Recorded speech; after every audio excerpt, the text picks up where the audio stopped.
Hello! We're here. Hi. We're here. We are. Oh, We're alive. We're Both barely. dressed in black today. Yeah. It's the Goth Small Dreamers edition. But I have sharks and they're cute. I have. Oh no! I'm only emo today. Only it's it's a cool band, but it's the band that made the soundtrack for No Man's Sky. Oh, cool! For example, indeed. I like that band. Indeed, very nice. 65 Days of Static for those that cannot read it. Yeah. So we are small dreamers. We are small dreamers. We make small games in the shortest time ish. Which is completely a lie at this point. At this point, it's going to be a lie. Going to become a lie. So we need to find something else to say.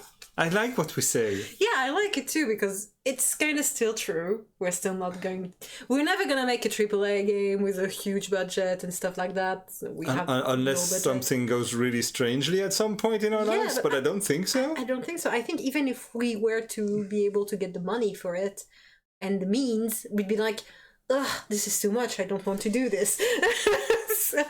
We'd be like, let's make 10 small games instead. Yeah, instead. At the same time, no. Stop. Let me stop you right now. We already said we aren't equipped to have a stop button. Yeah, that's an issue. But anyway, why are we discussing this? Because if you were here last week, you might remember that we were basically just dividing ourselves into a new project instead of finishing the one we were on. Because we were like, we have this great idea and it is right on time for the deadline of submitting a pitch deck to the CNC to get some funds from the cinema center in France. Which would be cool. So that'd be nice. Yes. Both because it would be very cool to have. Yeah. To write on our resume. For sure. But also money. Survival, and paying the rent. Love that. Which would make small dreamers pay our rent for the first time, second time maybe for you. Yeah. No, which would be cool. It would be cool. It'd be cool to say, hey, for 3 months both of us pay our rent through small dreamers. Which would be cool. crazy. It'd be nice. Kind of cool. Cool. Yeah. We'll see. The submission is in 20-ish days. Yeah. So. Yeah, so we've been hard at work, especially because we fixed ourselves a deadline at last Monday. Yes, because we had to send because they a pre-version. A first version of our pitch deck, because they basically say, hey, send a first version of your deck to this person who's in charge of this section of the CNC, so that she can review things a bit or answer your questions and stuff like that. So we had a bunch of questions, and we had and we'd made the first version of our pitch deck, and it's been it's been a lot. So it's pretty intense, but it's working because we had 10 days. Yeah. To basically really settle on decisions and ideas for the game, because we did things very quickly.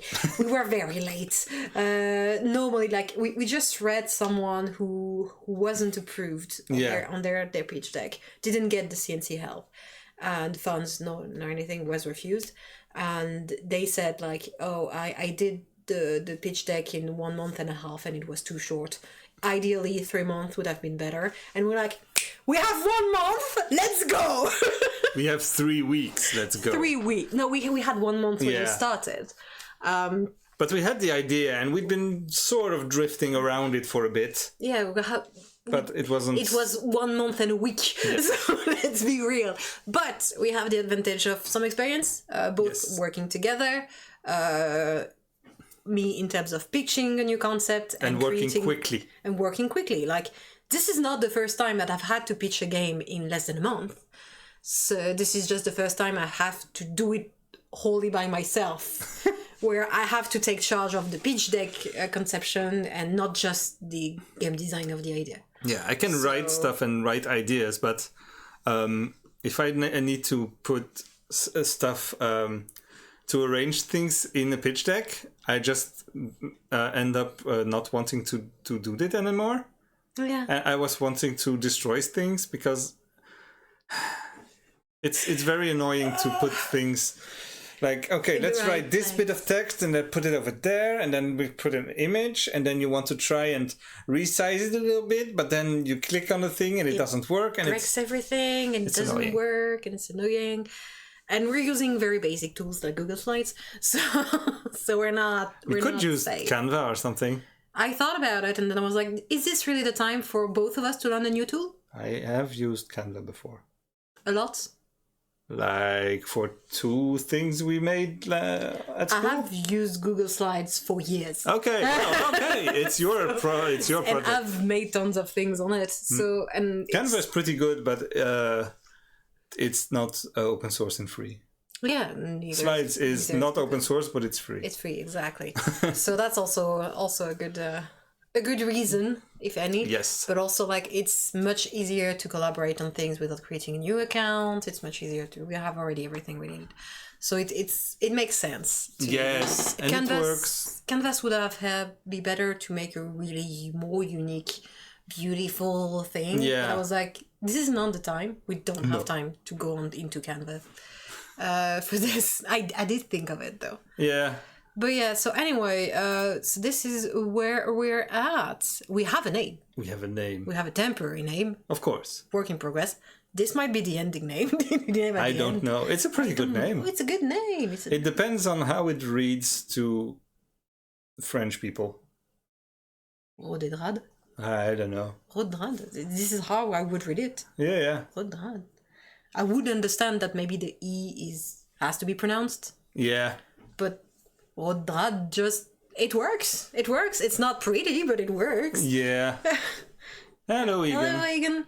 So yeah, so this is where we're at. It's in French, obviously, because we're addressing ourselves to the French system, and we have like 12 slides in it because that's the limit. Mm-hmm. So we've been working hard at both writing tons of things and then cutting everything to decide what we put in the pitch deck, and it's been great. Oh, we've made an affine board as well, a fine thing. I've been writing a couple things in there. Documentations. Yeah, we have lots of... I've copy-pasted a bunch of stuff. Hang on, let me... French people in your video game, exactly. Yeah, for sure. Where is my F5? I do not know. It's not very important for this project. Not yet. For this today. No, not for today. Oh, never mind. Anyway, I just wanted to show that we have the made tool we were using. I like it. I've had fun trying to figure out how this works. Yeah, it's nice. I like it. I want to, we'll work on it together and figure out an organization that will work. Yeah, so if you don't know, I'm not gonna still open it because... Yes, we're talking about it now. We're talking about it now, so let's go. Fine, fine, I don't know how it's to say. I don't know. We don't care. It's a very cool documentation. It works like kind of like a wiki of sorts. Yes. And you can also have a view that is a whiteboard for every doc, which I really enjoy. I have not looked at that. I know. This is what I started doing, and then we started making all the folders. That's where they were. I was wondering. I saw the alt docs tab, and I was like, where is the thing? Where are they? It's in there, and so you can do that. You can then add, other both. stuff. Okay. You can add text and stuff. So, but it still compiles into one big doc. Yes, that's and nice. You have to be worried. You have to be careful about that because it doesn't order things according to what you link. So you have to write in the right order and then move things back into the right place. Like at some point, I had to move things like that, saying no, you go there, no, you go there. Yeah, we'll figure it out. Stuff like that. So it's fun. But yeah, we're working on that, and we've made we've made a lot. We've written. I spent a whole morning just basically copy pasting all the random shit we wrote in the other documents. Yes. And pasting them in the correct places. I think I did most things, but there's still some stuff that isn't copied yet, that is maybe not necessary or something like it. I will finish it at some point. Yeah, no, I'm gonna... And then we'll reorganize and rearrange and write it, because it's a game design document. Yeah, I think once we're done with the pitch deck, I'll just use that and reunite the things we've said in the pitch deck or since the pitch deck started. Yes. And meld it into this so that this becomes the Bible. This is going to be the game design document, basically. So think of this as the game design document we're going to use, which includes game mechanics, technical documentation, visual research and stuff, and maybe archive, and of course narrative, world building, lore writing, script writing, because this would be extremely easy to make a first iteration of dialogues and stuff, of narrative path and stuff. So this would be very useful for this. Have a story, have a bunch of and threads. have notes on them and stuff like that, because we can, add things, add little notes, shapes and stuff. So it's gonna be very cool. So I'm very excited about this, but this is not the priority. Nope. This is the priority. We have 20 days. We have 20 days. We have to make it good. The good news is it's already not bad. It's already not bad. Like look at it. I mean, it's not bad. Like it's a thing. We have things about combat, about gameplay. Look, I made a mock-up. Yeah. I made a fighting mock-up. Oh yeah. Yes, again. Octopath Traveler. Octopath Traveler. I'm gonna start playing it, and I was saying I was gonna start with the first, and then Seb was like, "No, but people are saying that the combat system in the second one is better." I don't know how much better or whatever. Okay, I'm gonna play the second one then instead. Aren't you playing the second one? I thought you were playing the second one. Egan? Yeah, it was the first one still. Egan? I don't remember. You know what? You've been sending me videos and images and pictures and stuff. I'll play both. Okay, sure. The idea was to start playing it pretty soon. Yeah, no, I need to start playing it very, very soon. So I'm gonna start with whichever, and because you also need to play Final Fantasy X. I also need to play Final Fantasy X, and I only have so much time. I only have so many hours and so much motivation to dig through a JRPG. Yeah, this is not that I don't like them. Like I've been very into Persona at some point, but the problem is like the turn-based combat systems tend to bore me after a while. Even if I know that they're in depth, but because I'm more of a I need serotonin now person, so I need action. So I was more into the Tales of Symphonia and Tales of in general type of games, because the combat system is much more fluid and active.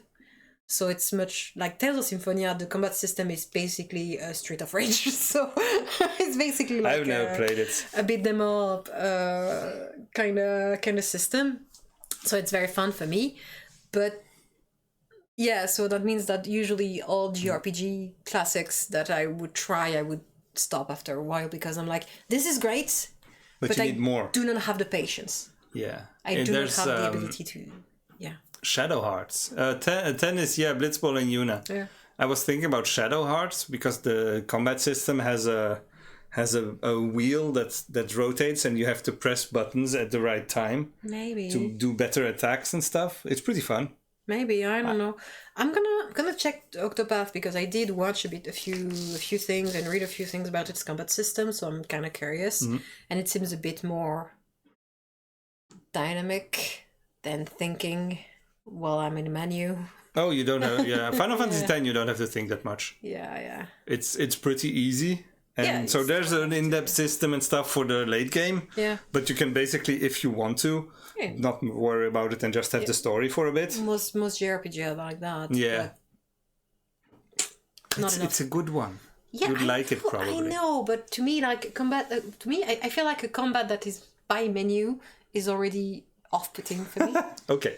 Like, to play, that's the thing. I do enjoy designing things that I don't necessarily enjoy playing, because the design part of it is very different from the playing part of it, and this sounds way funny, much more funny to design than to play for me. So I'm willing to delve into this because it's fun to design, not to play. And to me, it's basically, let's make the RPG I want to play. I've been wanting to play forever. That's great. That's perfect. Honestly, yeah. Octopath Traveler is mostly easy, but there are a few fights that are borderline a puzzle game to figure out how to win. That's what we want to do. That's what we want to do, so that's what we want every fight to be a little puzzle. Not a necessarily hard one. Yeah, it can be just a little bit. But yeah, we have a whole thing. But anyway, world building is a big thing. Yeah, that's what we were planning to talk about today, and then we got distracted as usual. Yeah, as usual. That's what we always do. Because we've written a lot. A lot already. We've written so much. There's so much stuff happening already in this world. Yeah. Poor guys, they will have to wait till we are done writing it before they can get saved. Yeah, for sure. But yeah, so basically we had the three layer walls, where you have the tapijt. Tapijt. Mm-hmm. Oh, fun. IJ, it's I. Yeah, no, that makes sense. Tapijt. The andere kant and the buiten. Buiten. Okay. Buiten, tapijt. Yeah. So the most of the game is in the tapijt.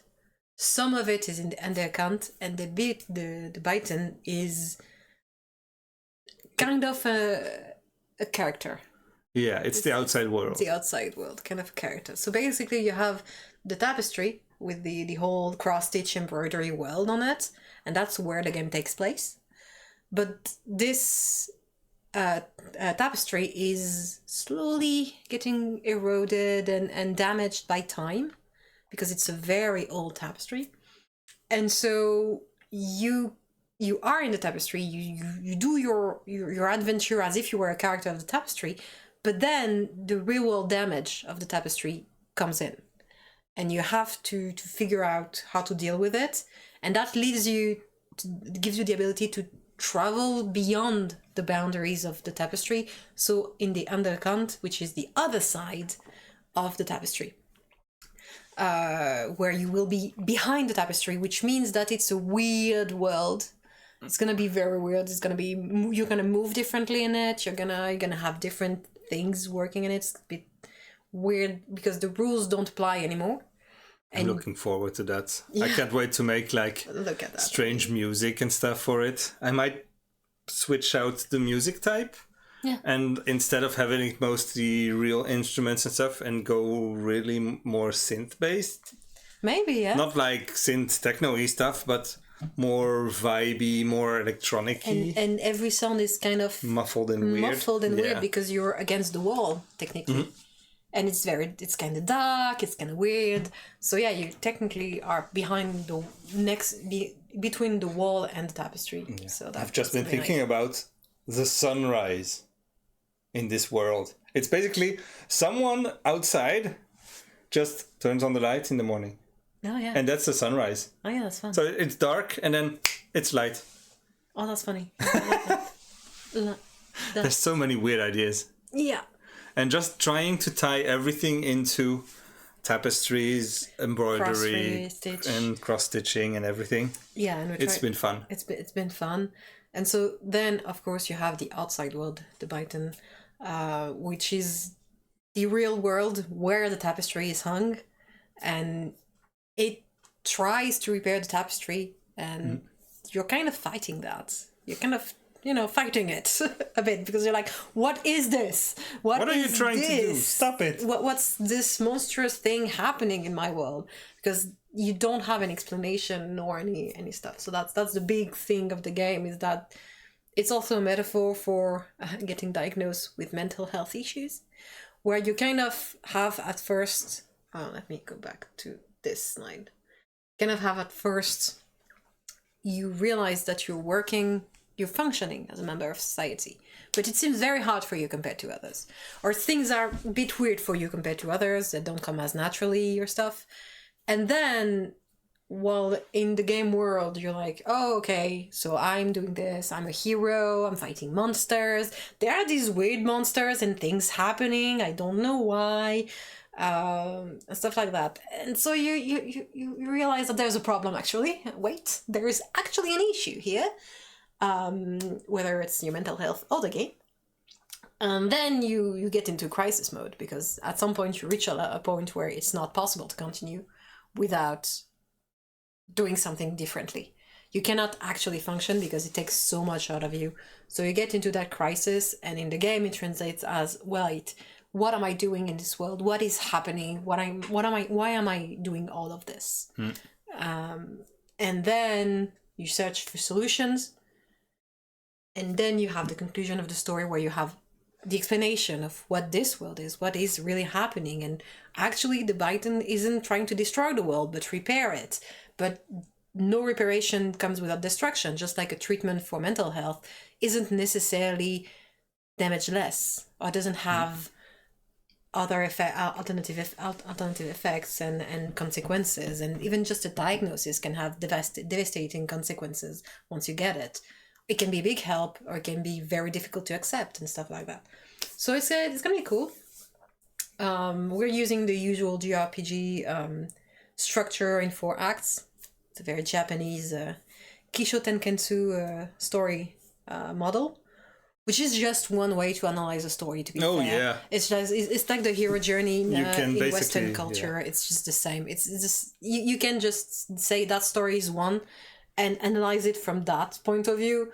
But to be fair, it's just a normal progression. So it's a story. You can always mold it into whatever structure you want. You can make it kind of fit. It's just into the mold. It's just vibes and words. What I liked about presenting it like that and thinking of it in that way is that the Kisho Tenketsu model is basically not necessarily relying on conflict. Like, it doesn't need to have a resolution. No. The conclusion doesn't need to be conflict-based, because it's not about the conflict. It's about, like, introduction, development, and then progression, and then conclusion. And the conclusion isn't related to one big conflict like the Western tales tend to be. So we have an underlying conflict, but it's actually multiple things, and it's just, okay, what is this world? Basically, we answer the question of what is actually this world with the story, rather than how do we fix it. Yes. It's fixing itself, technically. So you could not intervene and let things go and the world will fix itself. But you're a character in that story, so you have to do something. You're like, what the hell's going on? Let's do something about it. Yeah, and for that, so we have written a lot, as we were saying. And so we have so much in terms of this world and all of that. So as I said, there's all the countries, there's different thing, all the countries, all their styles visually, or what they're about, what they think about. Absolutely. We have character classes. We already have some characters that have some vague backstories already. Yeah, we have written characters and stuff. And so this is a very rough map that I made with Flosscross, so the cross-stitch software. So it's actually a cross-stitch pattern. It exists. We've been hard at work. Oh, yeah. We've worked a lot this past week and weekend for you, especially. Yeah. Between classes, I had to slow down my classes for this. So it's, priority right now. Like, think of it like that. Like, for example, here, you have the 3 very evident nations. So you have Kruissteek. Nijgaren and Borduur. That's the one I never get. Yeah. You'll get there. Yeah, I will. You'll be fluent in Dutch embroidery terms by the end of the project. I'll be fluent in that. In specifically embroidery. So you can go to the Netherlands and buy embroidery stuff. And that's it. That's about it. Like, I can do 3 things. I can do 2 things in the Netherlands. It's talk about SMK or Super Mario Kart or embroidery. That's gonna be great. It. Why not order both? Orange juice or something. Orange juice is not the easiest word. No, it's a hard one. I don't. Sinaasappelsap. Yeah, it doesn't make sense. Of course it makes sense. I know, it's orange and juice. I know. But the orange word is so weird for me. I don't know, sinaasappel. Sinaasappel. Like, it doesn't make sense. I don't know exactly what it is. Yeah, me neither. It's weird. It's the apple of something. Yeah, apple is just a type of fruit. It's a type of apple. Yeah, I know. It's about the same size. We do that in French too, I know, but it's so weird. It's another pineapple case. Yeah. I don't like it. But anyway, yeah, so we have the 3 nations, we have a few ideas for some locations in them, we have some names already from some places. And you're gonna have to travel between the 3s. So the one on the right is going to be a very classic medieval fantasy style European, but we've decided to rely more on Brittany as a style of house and constructions. It's gonna be white houses with blue little doors and and stuff. Little roof and stuff like that. Tiny houses. Black roofs. Yeah, it's gonna be fun. It's gonna be very cute. With of course some medieval castles and stuff like that. Obviously. Obviously. But yes, we're gonna have a drapeau breton somewhere. Oh yeah, we're gonna hide one. We're gonna hide one. It's necessary. It's necessary. Then the desert land is going to be more like a Mongolian style of desert and architectures. And there's been some really nice things. So it's also going to be yurts and it's also the big, the round tents, the yurts from these ages that are still in use nowadays, to be fair. They're very good. Exactly, Gwen Hadou. Exactly. The Bretons are in the chat right now. That's going to be cool. Also because I like it because the steppes kind of Mongolian style of desert isn't necessarily like big sand desert. Yeah, I like it is, too. but not just that. Black and white and Breton, yeah. Perfect. But yeah, it allows us to still have some diversity in the. Yeah, I like that there's deserts. There's always deserts in those types of games, but they're always big sandy dunes. And I was like, wait, what if we made it like a little different? Yeah, no, but not Sahara, but like we're gonna Dooney. have some sandy dunes like in this area, for example. But then we're gonna have less sandy here, more dirt and volcano dirt there. So it's gonna be interesting. And then we have Bordeaux, which is more like the classic mountains and dwarven architecture, so Art Deco stuff, very geometrical, ornate, but also more like cliff sides kind of architectures and cities that are half inside the mountain, half on the cliff of it. I'm looking forward to seeing a big cliff with a thing on the with a mountain, with a city that's on top or whatever. Very calm down. Cool. I have to make this pixel art. Hold on. Hey, we're at the hold on. We are at the dreaming stage. Yeah, sure. Yeah, no, we'll see what we get. I do have some refs in mind that are very cool. Both there's so European many places you can take from. Yeah, no, there's some very, very cool references. And I know it's a 2D game. It's 2D. We have some vistas maybe, but pixel art is very cool. Can do a lot. So I'm looking forward to making some interesting things. Yeah. But why did I want to show this is because we also have the actual border. Frame, the frame, the framing little border of the embroidery. It's also gonna be playable. It has a name. It's like basically a big and dangerous and strange forest. Yeah, and you can go there. It's not the limit of the map. The limit of the map is the tapestry. Yes. But you're gonna be able to go there. It's just gonna be very dangerous and strange and something. Yeah, but it will allow you to. Because this is just a map of the game, but this is not necessarily going to be the tapestry itself. So maybe we're going to have actually 3 panels. Yeah, I think that one there for each country.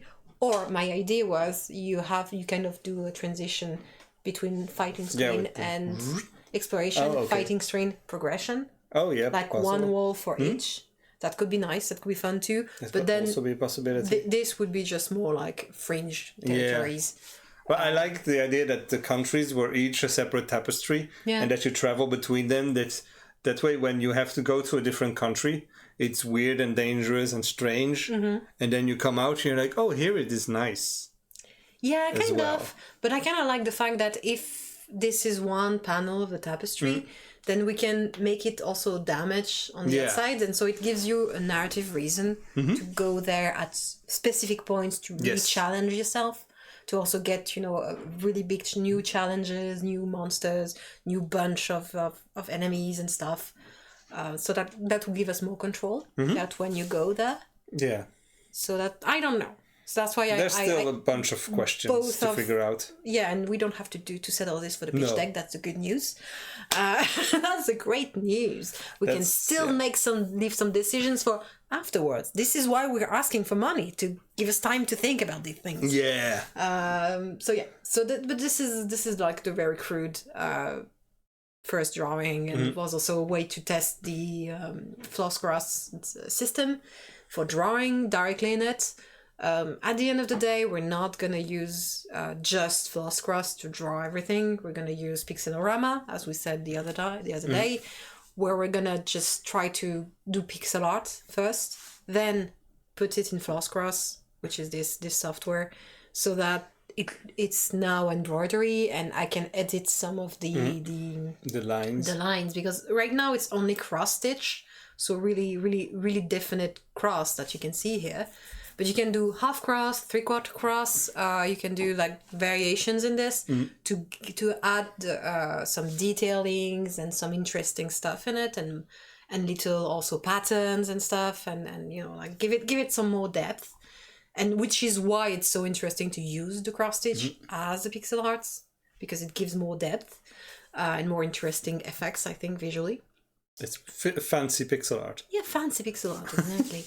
And also, like, we're giving ourselves this kind of little challenge on top of it, that we want everything, like every asset that we make that is in the game supposed to be cross-stitched, to be able, we want it to be possible to get the actual cross-stitch pattern for it. Yes. Through floss cross. Because also floss cross has only so many colors, and all of these colors correspond to one stitch, a thread reference, so that you can buy the actual color to make it. So we're giving ourselves this little restriction that everything that exists in Tapite. Tapite.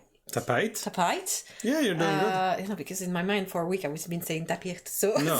That Tapite. Tapite. So that everything in Tapite can be handmade in the real world, in real life. If you want to embroider it, it's possible, and it should be doable. And we can give you the cross stitch file for it, with the reference, with the pattern, because it's very interesting. Let me open a floss cross very quickly. Cool. It's very cool. It's pretty. It has its limits. Yeah, but you can also only have like 3 patterns at once saved and stuff like that. But that's fine. Sure, but that's fine. I'm gonna export them at some point. Here we go. Of course, and you can re-import them if you want to. But yeah, absolutely. It's neat. I like it. Pretty neat. So you create. And it's free. It's free. It's open source. It's free. It's open source and free. So like here we go. So I have created something like rulers. You can even showcase the backstitch to give instructions on the backstitch. Oh, I hadn't seen that one. Yeah, but it's complicated. I haven't understood it yet. But it's basically for when you're really an expert pattern maker. You can really give instructions and hints of where to this stop. Thread goes there. Yeah, stop your thread here, there, or you can link this and that because it's the same color and stuff. And so you can use all of it. You can decide which type of stitch you want, which is great. You can even just water stitch. Damn, I haven't implemented those at all. Yeah, no, but that's fine.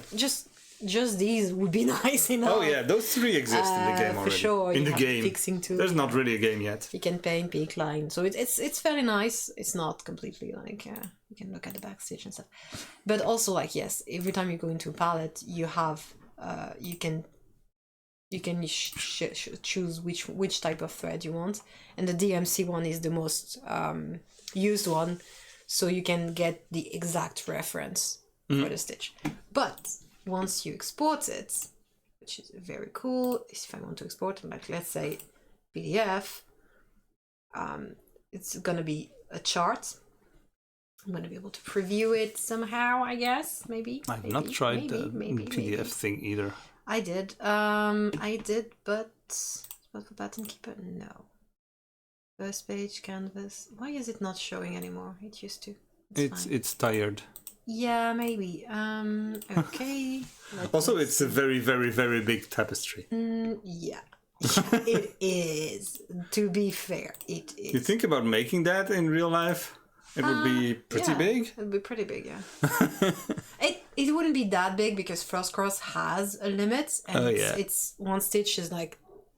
Yeah, it's very tiny. So but still. it would be like a small carpet. It's still pretty big. It would take ages for sure, but you know, we're not there yet. We're not there yet, and we're not the ones who are gonna attempt that. No, of it, yes, I will do some of them for sure. We'll be too busy making a game. OXS is the export file that I used for Godot. Yeah, I don't know why it doesn't want to preview PDF. Yes, please. Thank you. Gimme. Here we go. Yay. So, the chart is there, and it does give you like very detailed instruction. Oh, that's wild. So right now I made colored, but by default it's black and white to not use too much ink when printing. But basically it gives you like, here is this thread there, this thread, the reference there. You use this here, this, that here, there. And then you count. Yeah, and then you just, so that you can count and give you the grid, so that you don't have to count that much. So every 10 stitch, you can do just your patterns 10 by 10. Also because once you're on the doing the thing, you use hoops to maintain a portion of it. Yes. So you do portion by portion. So you don't do one side of it and the other side at the same time. No. You do like tiny piece by piece. Yeah, because it takes ages. Have you seen the size of the damn thing? Yeah, I have. It's a lot. It's so fun. It's a lot. And then it's only white because I made the original grid way too big. Yeah. And then there's the list of the colors with the references. Yeah. Each thread has its little symbol. That's nice. Yeah, the number of stitches so that you can estimate how much thread you need. Yeah. And stuff like that. So this is why we want to use Floss Cross, is that it's the perfect pathway between it. And then you had started already working on the infamous way to get the OXS file into Godot, and Godot translating that into the game as a 3D stitch system. We're maybe not going to use that, but because it's complicated and a lot. Hey, thanks, Stream Elements. Hey, Stream Elements had suppressed it. Yep. That's good. Let me ban that. There we go. Yeah. So I've been working on trying to make that the import system work. Yeah. But it seems like extremely complicated and heavy for a 2D RPG that basically. Would make it so that every single stitch is a 3D element. And I found ways to make it slightly less hard to use, but it's a lot. So I might have to learn shader code for this one. Maybe, yeah. Because there's so much to do and it's too complicated. Yeah. So or we just draw and whatever. It's pixel art. We'll see. It is. It could be. We'll see. I cannot export visually though. No, so it will have to be translated somehow. Yeah, somehow. We could maybe translate it into Blender somehow and export it as a simple mesh with an image or something. We could imagine that. I don't know. It's a lot. It's a lot for sure. But we'll see. But yeah. So anyway, we've been hard at work, as you can see. On stuff, on things like that, on deciding on art style too. So we're gonna keep using embroidery as reference. So it's gonna be medieval embroidery, like we said last week. We're gonna be like a bit like Inclinati, adding 3D stuff or real life stuff to the embroidery world, so that we can differentiate what's from the baton and the tapite. Yes. So that we do have this visual also disconnect from the two, and you can easily start thinking, okay, this is really strange. This is not from this world. This is clearly not in the right place here. And so we're gonna do a lot of that through the whole game. It's gonna be great. Yeah, I'm trying to think of games that are using 3D elements to make something look weird in a 2D game. And I can't think of any.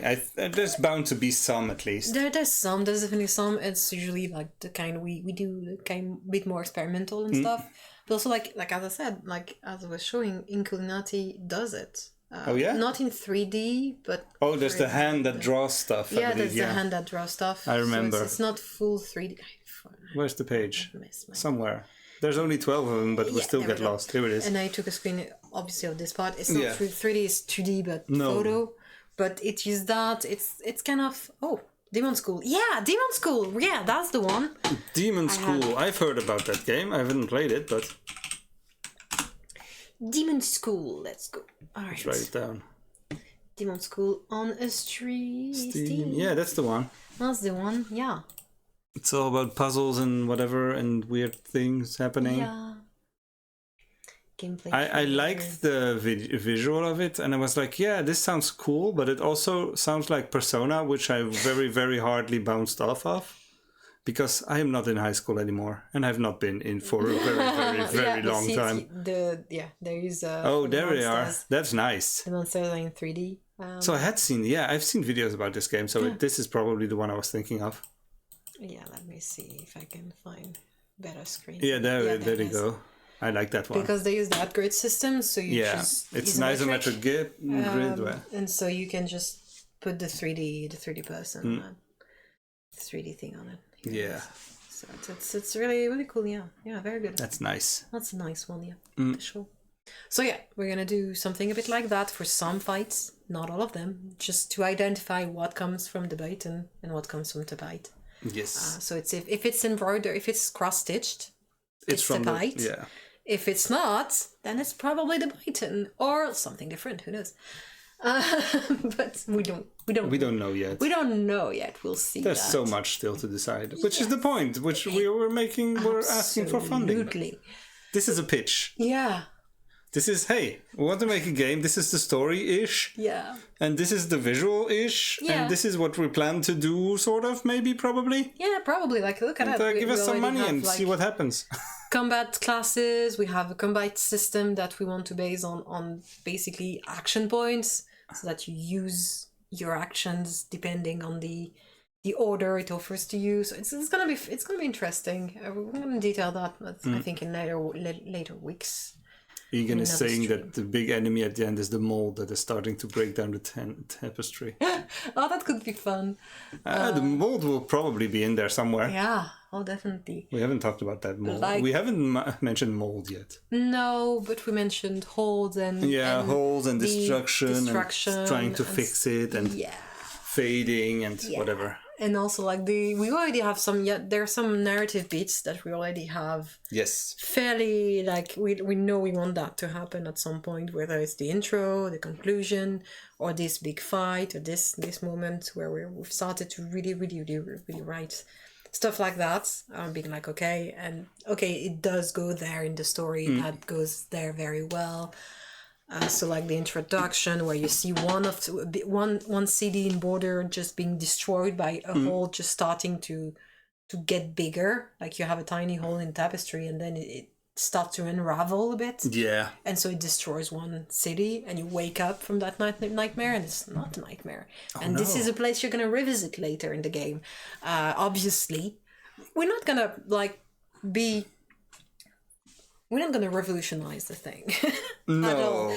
But we do want to take that, to tell that story of like, okay, you're living a tapestry and this tapestry is being destroyed, slowly being destroyed by time.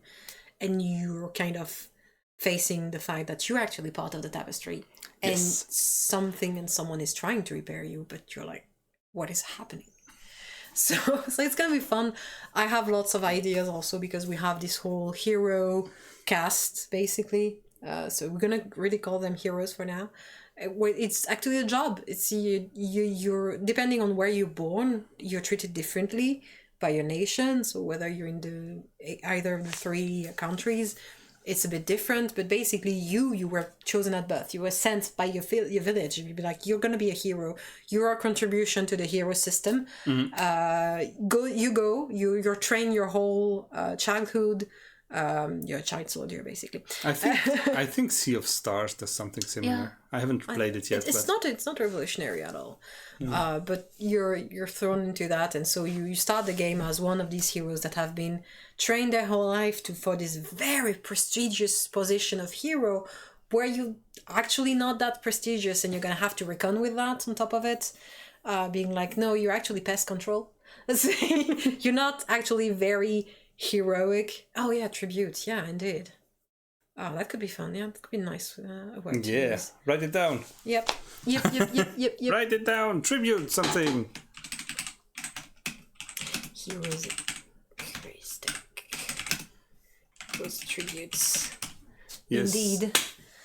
And so you're a team of 3 heroes from that region of the world who have trained together at the academy. You have this big academy that is basically handling all the heroes and dispatching them, and you get missions and you get paid for it, and you basically sent on missions. But if you go to the next country, which is the desert one, Niagara,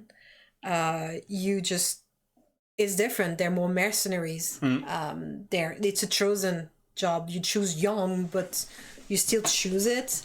It's considered kind of an honor, but you know that you're going to be an outcast, kind of. Yeah. It's well regarded, but it's still an outcast system where you can travel in caravans of heroes instead, and this caravan chooses what missions to accept or not. And also because the government is very different, where it's more like a council of merchants. It's a plutocracy. I don't know how to say it in English. It's a consortium or something. Yeah, consortiums, yeah.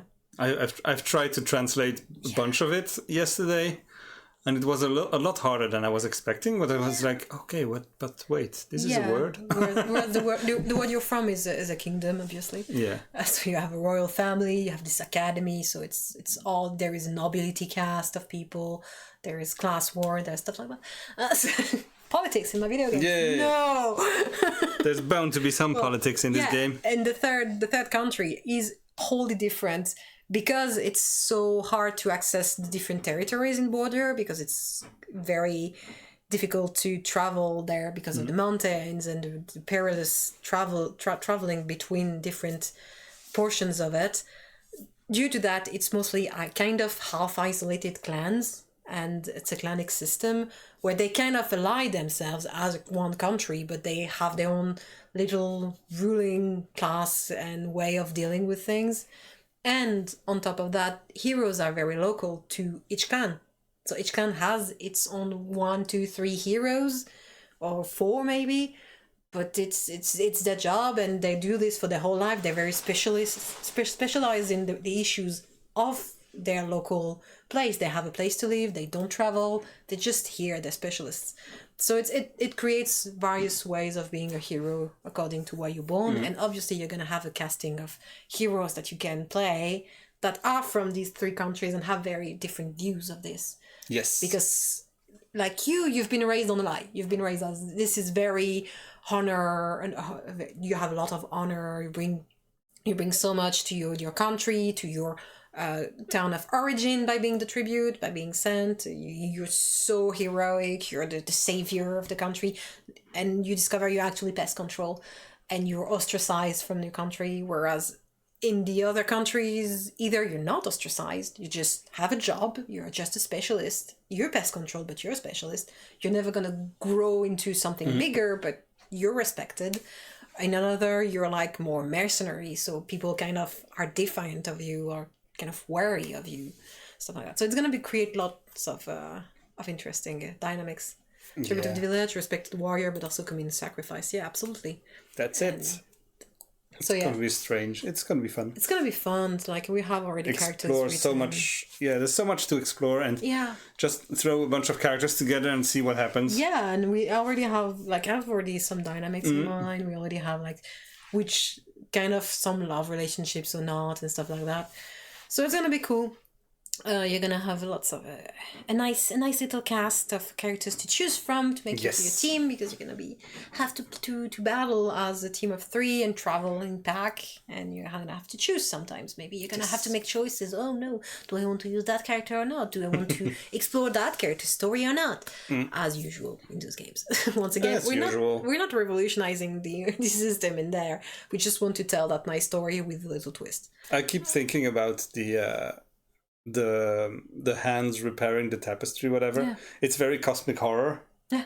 It's very like, what the hell is there a god or something? Yeah. A huge hand that is trying to save the world. It's so strange. There's a god hand imagery. Big tools that come in that cannot destroy things, but they're not very aggressive, but they're always there when something is destroyed. So they bring destruction, kind of, or not. I was thinking about the cover of a 9 Inch Nails album called Year Zero, which is basically a god hand on the floor that's taken. A picture is taken through a car window, basically. I see. It's very nice. It is. But we have that, and I'm just changing the picture to not it's the fine. same thing always, and not have too much French on the screen also. It's all French. It's all French. It's all in French because it's a French institution we're pitching. But if you do want, if you're watching and you want access to, because you've been hard at work yesterday translating. Yes, I've translated a lot of about a third of it, about the story, the pitch deck and the story and stuff like that. Some information has been translated to English and is available on our Patreon. So and the next bits will be coming next week or the week after. Absolutely. So do get on the Patreon if you want to know all the really tiny, intricate details. Otherwise, you're just going to have to be patient. And if you want more, if you have questions or whatever, just go to our Discord. Even if you don't pay for the Patreon, you can just subscribe freely and get the invite to the Discord If you subscribe for free to the Discord, send me a message and I will add you to the Discord, because there's no way to automate it, to make it automatic. Oh, because Discord asks for a paid version to give perks. You cannot give perks to the free version. Yeah. Oh. And it's annoying. And you can also not send emails to the free people. Oh, sad. So I was trying to send them like an email being like, oh yeah, you can subscribe and stuff, but I cannot, it doesn't work. You can't. It doesn't work. No, you cannot send emails to the people that are subscribed for free. Sad. Which is annoying. So okay. All right. So if you do subscribe to the Patreon for free, send us a little message, shoot at us, a little thing, whatever. Contact us on any way you can. Yes. And tell us, hey, I'm on your Patreon. I want access to the Discord, and we give you access to the Discord. Yay! Because we're like that. So that's, and you get more details about things, because otherwise, on stream, we're not going to delve into everything in details, because we have so much things. And we also just ramble and we tend to forget stuff. Yeah. We have a thing written down here. There's a list of stuff to say. Yeah. We've talked about everything. But not in the right order. And we've rambled a bunch. Yeah, which is, it's fine. It's a stream. But, if you do want more organized, more clear details about the story and stuff, it's going to be weekly on the Patreon. We're going to release a lot more information. Yeah. According to where we're at. And on stream, we're going to discuss the things that we're currently on. Yes. So you do, at some point, you will get into the details of the story and stuff like that, and details of the mechanics and stuff like that. But it will be in its own time, because obviously... It's probably next week gameplay. I don't remember what we said. I don't remember. It's fine. We'll see next week. We'll see what we want to talk about next week. And we'll also see how the document evolves, but it's going to be changing a bunch. Yeah, it's going to be changing a bunch. Like, the things I've shown you might not say as they are, because, just today, just a few hours before, earlier today, Monday we sent the pitch deck, the first version of the pitch deck, early version, not complete, not fully done, but with most of things, with everything you've seen, basically, on it. And we sent it to the lady in charge at the CNC that they recommend sending it to, with a bunch of questions, and she just answered us earlier today. Yes. And so just with her feedbacks, we're on the right path, but we have a few things to adjust, a few things to add to the pitch deck itself, or to settle between us. And yeah, we're gonna have to modify it, and then I'm gonna send it to a few game industry friends, so that they can, if they have time, they can look it over and give us some feedbacks. Yes. And they're gonna make us do other things, redo a bunch of things, add a few things, change a few things, and so we're gonna have a few more iterations during the next 20 days, and then we send it before the deadline, which is on May 11th. Yeah. So ideally on May 10th we send everything and we're done. Before that would be great. Yes. Let's not wait until the last minute, so that if we forget something or if we see that we can do better, we can send a better version. Yes. That way we're good. But anyway, or we can just say, "Oh, I'm done. Here it is. Let me sleep for a week." Let us. That'd be nice. I'm probably gonna do that. Like, Send. Fall asleep. Wake up to. Hey, here's some money. I wish, but no. It takes 2 months. The commission is on the whole bunch of people who have to review all the pitch decks are gonna give their final decision mid-July. So it sounds like a fun job. It's not a job. No, I know. You have to have a job in the industry already to. But it sounds fun to just be looking at pitch decks all day. It is, but also it's tiring. From the experience of friends who have been part of it, friends or clients or other comrades from the industry, it can be a lot. Oh yeah, I can get it. It's very interesting indeed. It's very enriching, but it can be a lot. It's nice. I think it's paid too, so that's cool. Yeah, you can not much. No, of course not much. Whatever. But it's paid, and I think so. I'm not even sure. But it's a cool thing to do. But also they try to change the people in it, which makes sense. To have some turnover here and there. Not the whole team at the same time, I think, but they do try to have some measure of turnover so that there is more diversity also in the point of view, that they don't get stale, they don't always select the same kind of things, because they do have a lot of power at the end of the day. And there's so many people asking for fundings and stuff. Yeah, so many, like especially now. Yeah. It's been 2 years and they keep having more and more the pitch come across the CNC it happens 3 times a year, 3 times a year. 3 times a year, I think. And so it's a lot of projects that try to get some fundings, because there's not much other ways to get money at the moment. So we're all gonna kind of being like, okay, I'm gonna do a CNC. Yeah, we don't have money. Let's make a pitch for a thing and see what happens. It's not gonna be enough to do the whole game, but it's at least gonna be enough to push it for a few months. So let's do this and hope that it helps us pitch to other parties then. Hopefully. So many games do that. Yeah. So many projects are like. It's a plan.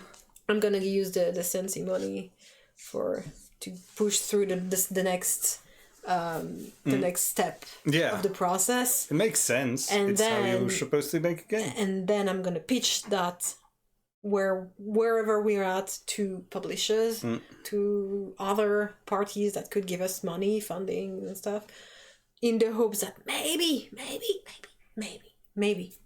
finally I have pushed it enough. That I can get to the next, to actually sign with someone who has more money and will get me through the finish line to really publish the project, because it's so tough right now in the industry. So yeah. So I don't really believe in our chances to really sign with a publisher. No. Let's be fair, but just a little bit of money is still more than we've ever had. Yeah. So it would be enough to at least push us more. Yes. And give us time to work on this. Also, still keep working on Game 5. We're still doing Always. For obvious reason, it hasn't progressed much. No, not this week. This week, no. I've been thinking about it. Me too. I was like, should I open Blender? No, let me focus on this. No, let's finish this thing first. Priorities. Yeah. And then I go back into Blender. Yeah. But I'm still thinking about that huge refactoring and trying to make the game work and making it better and stuff. Yeah. You've basically used the tool to kind of look at your code. Yeah, code complexity, analyzing and stuff, and it does not make you feel good. No, it's not great. It wasn't great. But also, I started this game when I didn't know anything. Yeah. Well, I knew about making games on my own. And now I've learned so much stuff about You've been to school. how do you make not games but applications and websites, and how are they fit together? Yeah. How do you split up scripts in tiny little parts so that it's all maintainable and easier to debug? Absolutely. Which is going to be good. Yeah. Because debugging is a nightmare. For sure. Especially when your code looks like whatever my code looks like. For sure. But yeah, no, it's gonna be interesting. For sure. And it's gonna be it's still ongoing. It's on the back of our minds, but it's not gonna advance much until pitching time. Yes. What else? Next week, probably no stream. Probably not unless we have a bunch of interesting things to say. Yeah, unless we have a lot of things to say. We probably do, but we'll see how we feel. Yeah. But it's mostly because on Wednesday I'm going to be busy with something else. So I have another important thing to do. So I won't be there for streaming. And so either we do the stream another day of the week. Maybe Thursday. We don't know. We'll see. Or we don't. And we'll see you the week after. In 2 weeks. When we're just like, I need to finish it. Basically. And the entire thing will have changed. Yeah. Which is fine. Great. It's the plan. Lovely. Yeah. The entire thing won't have changed, but some of it will. Oh, I know. Most things will already change. So I've seen what the notes you've written down. Yep. Some of it has already changed from the screenshots I sent yesterday. Yep. It's the thing. It's evolving. It's fine. That's the point. We have to evolve to make it evolve. So. Yeah. But yeah, that's where we're at. Pitch deck time. It's a lot of work, but it's cool because it does give us, well, the opportunity to focus on the big questions we had, and yes. we wouldn't necessarily do in that order if we were left to on.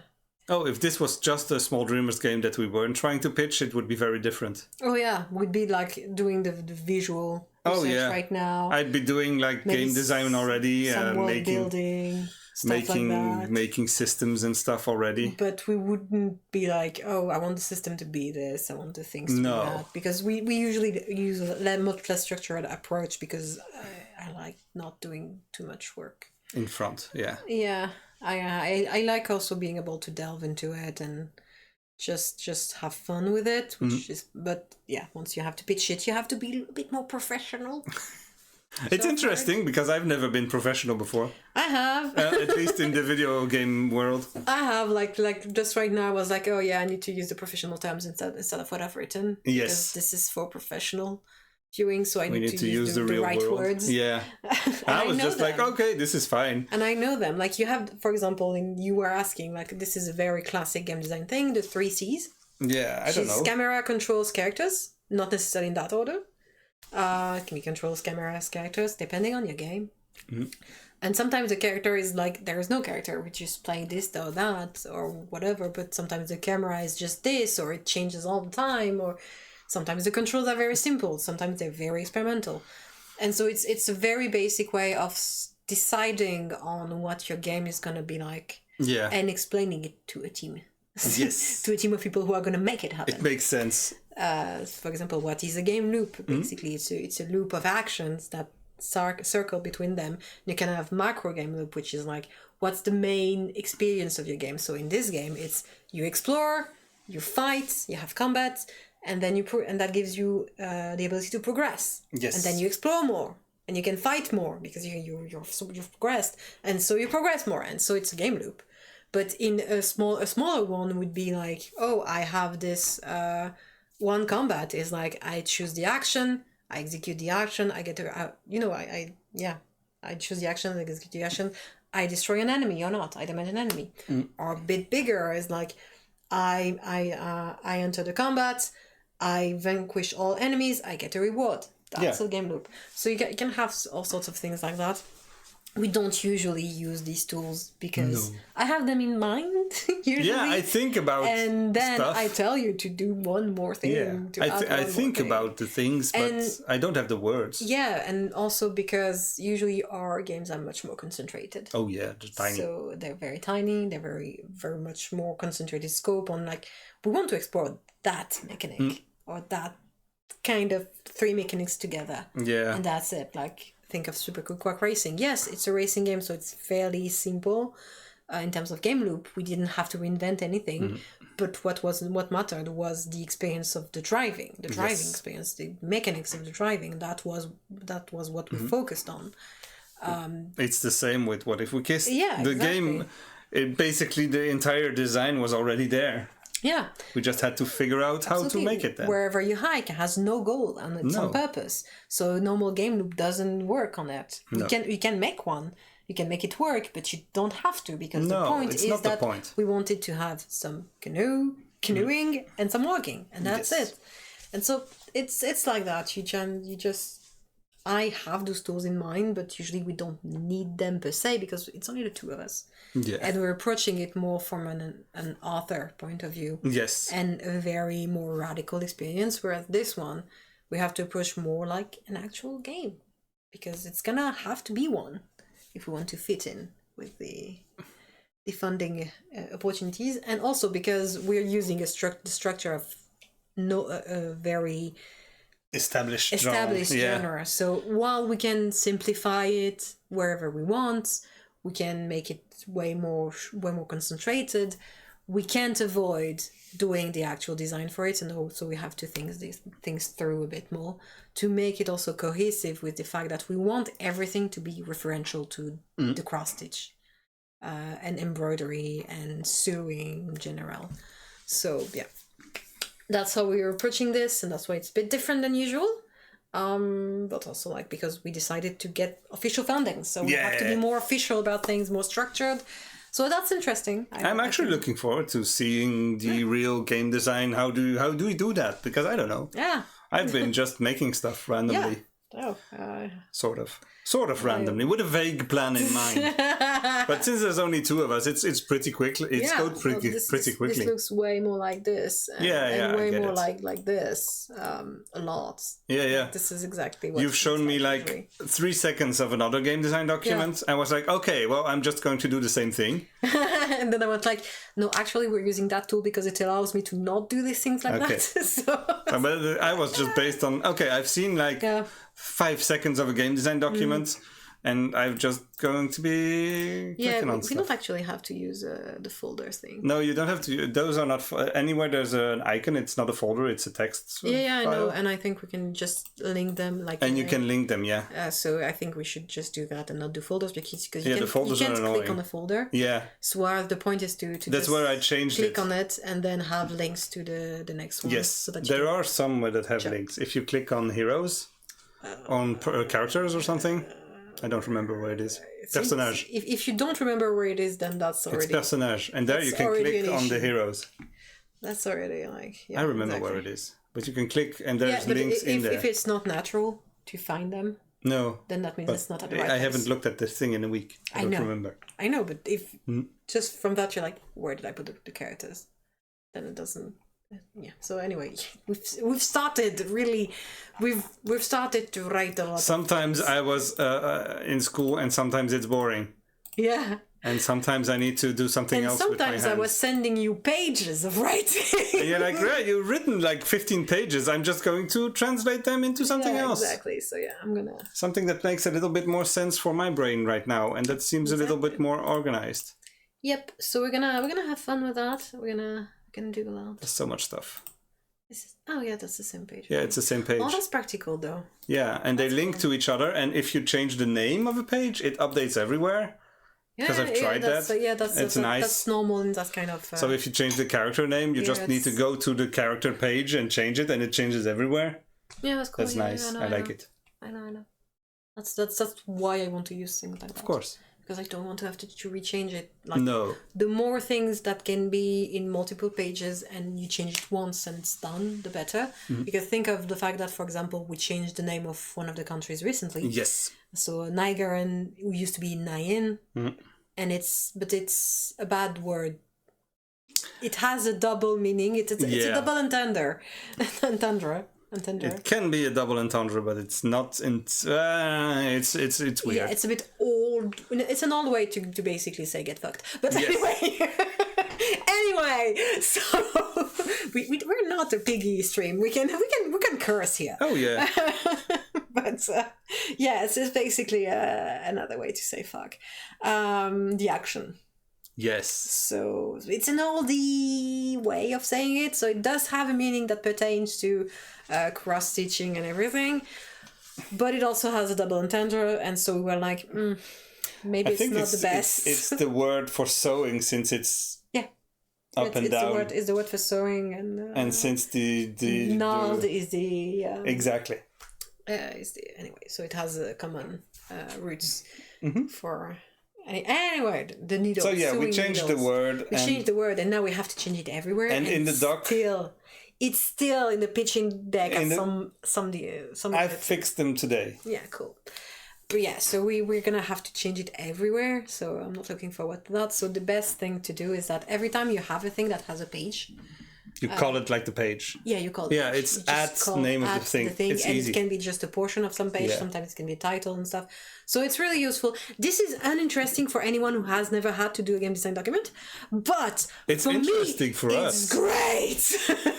It's been a revolution in my job, having things like Notion, Coda, Affin, because it's just like we used some very old school Jira wiki stuff in some previous projects I've worked on. Like I remember one of the biggest projects I worked on, it was what was the name of the thing? Anyway, it was basically a self-hosted kind of wiki. Oh no. But it's very rigid, and you would sometimes start editing a page and try and making your game design document thing on it, and then it wouldn't save. It would bug. You would have to redo it, or it would save halfway, but not all of it. Or suddenly the images would not load anymore, and it's just like, damn it. So things like Notions and the fact that these kind of tools also has Kanban functions and stuff like that. So for producers tasks and stuff. So it's great for any kind of projects. And as Ian is saying, it's also great for any kind of flow writing. Oh yeah. Just so you can order. So world building is great. We're basically making a TTRPG, but not tabletop. It's the same thing. We're writing an entire game, a system, the things, and game systems. It's a game, whether it's a video game or a tabletop. Yeah, game. Tabletop is you write the world a little different, you write the script a little different, but for the rest, it's the same. The mechanics are a bit different and stuff like that, but a lot of it translates. So yeah, it's kind of similar, especially for a game like that, an RPG or JRPG style game, where it's much closer to TTRPG. Whereas some games would be hard to translate in board style, but it can be a bit. I've been looking at some TTRPG systems, looking at what could be interesting, what can we maybe use and adapt and think about, and I'm not very systems focused when I play games. I know. I don't really care.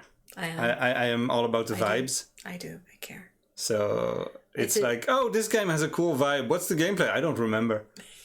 Yeah, no. I think you walk around and you maybe do a fight. I don't remember. Yeah, no, there are some games that I don't really analyze while I'll play because I just don't wanna. It feels like work. Yeah. But also I cannot shut off that part of my brain entirely. So I've been like, every time I play a game, I'm like, okay, this is the game loop. This is the game system. This is the how it works. Oh yeah, that makes sense. It's also why I'm able to pick up a game fairly quickly. Yes. Like I pick up games fairly quickly. I'm not good at video games because I cannot get past that threshold where it needs grinding. When you have to grind and really develop your skills, I'm like, no, I'm done. I figured out the game system. I'm done. You have to have other things that really pull me through the whole game. So it's very rare that I finish a video game.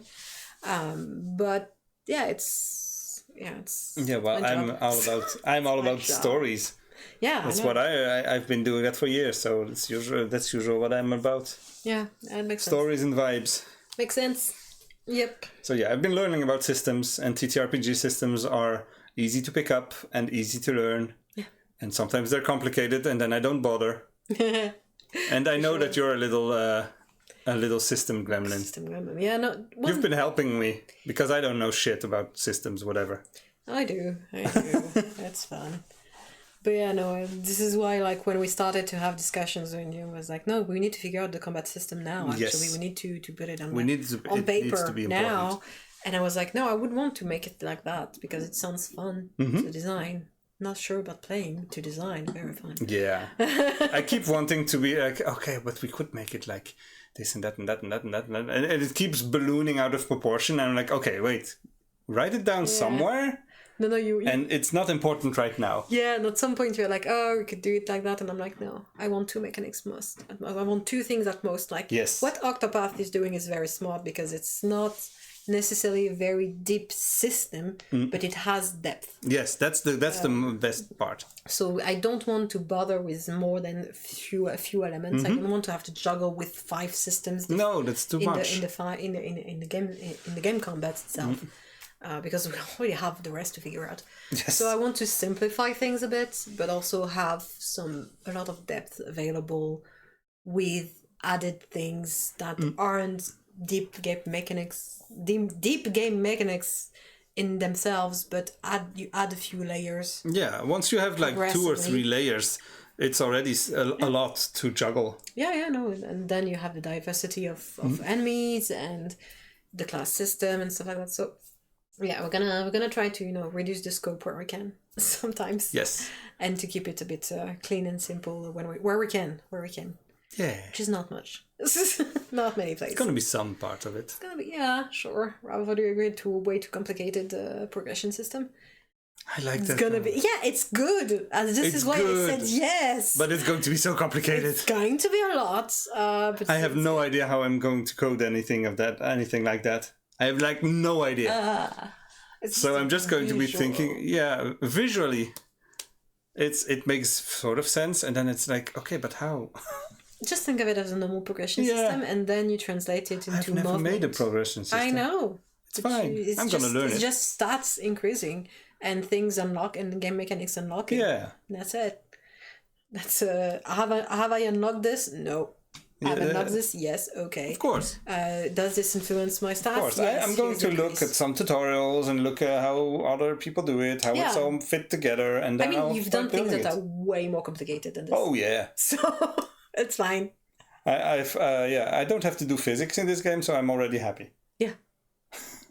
I never want to make another Super Quick Rack Racing type game with complicated vector math everywhere, where I need to spend a week just trying to figure it out and be like, I don't understand why this doesn't understand me. Oh, that's too bad, because we do have a lot of ideas that are on physics. I'm saying that now, but in like a year or so, I'm like, yeah sure, let's go. Well, once we're deep into this, you're gonna be like, oh, give me a simple physics-based concept, please. Of course. I need to air my mind. That's why we've been pivoting hard on every game. I'm like, okay, I'm done with this. And then a stupid idea emerges, and I'm like, okay, let's do it. Yeah, no, that's motivation enough. Let's go. That's what I said. I'm vibes based. If you give me a good vibe, I'm like, okay, let's do it. Yeah, no. I gave too much of a good vibe on this one. This is immediately. This is gonna come punish us. This is gonna get back. Yeah, this is going to come bite us in the ass at some point. It's sure for sure. Oh yeah, we're gonna pay that. But I want the vibes. Yeah, but I do like the vibes. I've been thinking about the music and stuff. Oh, that's cool. I've sent you a little bit of music. Yeah, you've sent. You didn't see it. I did see it. I did listen to it, and then I didn't react. Yeah, it's fine. Something else distracted me. Yeah, but I made it in like 10 minutes. I was like, hey, wait, this is a fun little guitar thing. Let's just record it real quick. Oh, I know why I got distracted, because this was exactly the day I was trying to figure out how to add interactive things to a PDF. Yeah. Because I used to be able to do that. And you can't anymore. When I was in school, dude, it was possible. Yes. I had full game prototypes playable on my PDF. And videos inside the PDF. Sure, the PDF was heavy as fuck, but it doesn't matter. And nowadays, you have to absolutely pay for Adobe Acrobat Pro just to be able to add one fucking video. It's not even gonna be interactive stuff. So I was like, oh, once I figure out how I used to do that and redo it, easy. It's going to be fine, and I can add playable sound because I knew how to do that too. But it doesn't work anymore because you need to pay now. You need to pay now, or I would need to really delve back into exactly which version of which software allowed me to do this, And that would have to be like, I first need to export the PDF, then integrate it through that software into PDF and stuff like that. And I'm like, might as well just don't. Not. It's fine.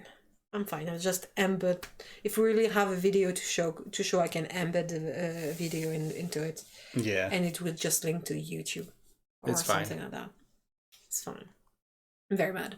Yes. I'm still salty about that. So anyway, I had like that's cool, I can add this to the PDF. No, you can't. No, I can't add it to the pitch deck. No, I can't. I made it in like 10 minutes, I think. Absolutely. It was pretty easy. I was like, oh wait, this sounds cool. good. It's a vibe. It's something. Yeah, it is. And it was nice. Anyway, I think that's it for this week. Yeah. I've been sitting on this little chair for too long. Yeah, you're starting to hurt. Yeah. Yeah. It's fine. That's your turn now. So, since I've moved, you're in the less comfy chair. Anyway, doesn't matter. Yeah. Anyway, it keeps the stream short. Yeah. Ish. As our games. Anyway, thanks a lot for watching. We shall see you all very soon. Probably in a couple weeks. Yeah. Goodbye, everyone. Maybe next week. Maybe the week after. We'll see. Yeah. Bye, guys. Bye.